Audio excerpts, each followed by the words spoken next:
The first of the two Super 1000 tournaments here in Bangkok, Thailand finished today. We got 5 Super 1000 winners in each of the disciplines. That also means that it makes sense to look at the World Tour Finals standings, as there is only one tournament remaining before the World Tour Finals. It's always interesting to see who qualifies for the very lucrative tournament. It has 50% more prize money than these two Super 1000 tournaments and fewer players to share them. So let's take a look at the clinching scenarios for the spots in the World Tour Finals. Remember, 8 places and only 2 players or pairs from each country can qualify. Now, when we look at the world ranking list, then one win is worth 1,800 points in next week's TOYOTA Thailand Open. So that means if you win one more match than your opponent, then you get 1,800 points extra. If you win 2 matches more, 3,600 points extra, and so on. In the top of the men's singles standings, it's interesting that it's very close between Anders Antonsen and Rasmus Gemke. Antonsen suffering the shock defeat in the first round to Darren Liu in this tournament, and that saw Gemke in with a chance. He didn't really catch him. He needed to win his quarterfinal against Anthony Ginting to have caught up and overtaken Antonsen on the second spot.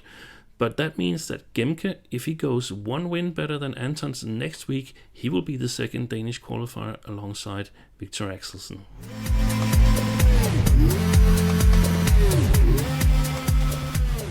To the left here is the men's singles World Tour Finals race standings after the first of the 2 tournaments here in Bangkok. And let's take a look at who's already qualified before the last tournament that's starting next week.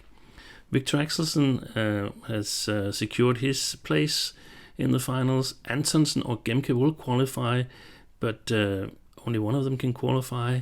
Chou Tianchen also qualified, and Unka Long has, with his fine run here in the first tournament, his runner-up placement, he's also secured his spot in the World Tour Finals. There's some players that are knocking at the door to get in. Wang Tzuwei, he's not mathematically certain yet, but he's very close. And the ones that are looking in is Kidambi Shrikant, who unfortunately had to withdraw from the tournament after winning his first match, and also Lee Sijie from Malaysia. They are all in really, really good shape to qualify, barring any very surprising results in the last tournament. So the 100 here is Anthony Sinisuka Ginting with his semi-final place in the first tournament. He needs to make the same result as Kunlavut Vitidsarn in the next tournament, and he can manage with 1 win less than Jonatan Christie, Cheuk You, Shesar, RhustaVito, and Kwang.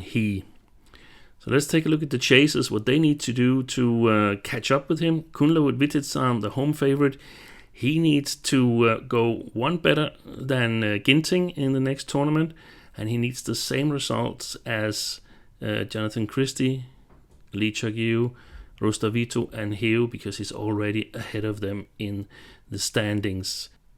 So the rest of the chasers is Jonatan Christie, Cheuk You, RhustaVito, and Kwang. What they need is that they need 1 win more than Ginting, and 1 win more that's in between themselves and Ginting. All the other players that are in between them, they need 1 more win. So that means Cheuk You needs 1 more win than Christie, 1 more win than Vitidsarn, and 1 more win than Ginting, and the same results as those below. Then they will qualify. But that means that very good situation for Anthony Ginting. As long as he does the same as the one below him, or even better, then we'll see him in the 3rd week here in Bangkok for the World Tour Finals. So this was the clinching scenarios for men's singles. If you enjoyed the video, then please give us a like, subscribe to the channel, and check back for more clinching scenarios in the other 4 disciplines. Bye for now.